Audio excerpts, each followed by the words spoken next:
Hi everyone.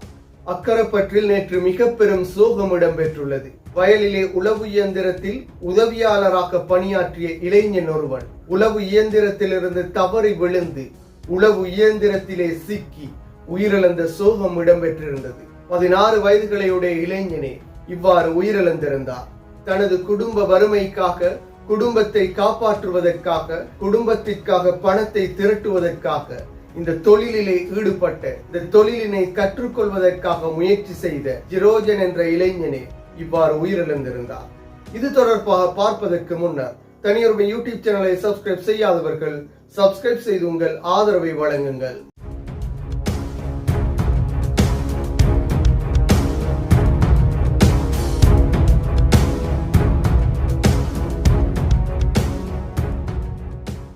Akkaraipattu அகத்தியம்குள பிரதேசத்திலே நேற்று ஒரு சோகமான சம்பவம் இடம்பெற்றிருந்தது.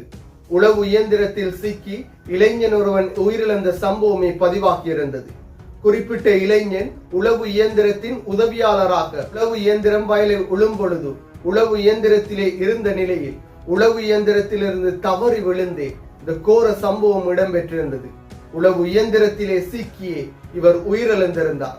16 வயதுகளையுடைய கண்ணகி கிராமத்தை சேர்ந்த ஜிரோஜன் என்ற இளைஞனே இவ்வாறு உயிரிழந்திருந்தார். 1 வருடங்களுக்கு முன்னரே பாடசாலையில் இருந்து இடைவிலகிய குறிப்பிட்ட இளைஞர் பல தொழில்களிலும் ஈடுபட்டு வந்துள்ளார். உழவு இயந்திரத்தின் ஓட்டுநராக மாற வேண்டும் என்ற ஆர்வத்தில் உழவு இயந்திரத்திலும் பயிற்சி பெற்று வந்துள்ளார். இந்த நிலையிலே தனக்கு நெருக்கமான நண்பரின் உழவு இயந்திரத்தில் வயலை உழும் பொழுதே இந்த சோகமான சம்பவம் பதிவாகி இருந்தது. 2 சகோதரிகளுடன் பிறந்த ஜிரோஜன் குடும்பத்தின் மூத்தவராக காணப்படுவதுடன் குடும்பத்தின் வறுமை காரணமாகவே பாடசாலையிலிருந்தும் இடைவிலகி இருந்தார்.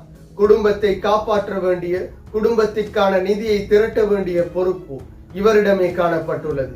இந்த நிலையிலே உழவு இயந்திரத்தின் ஓட்டுநராக பயிற்சி பெறும் பொழுதே இந்த சோகமான சம்பவம் இடம்பெற்றிருந்தது.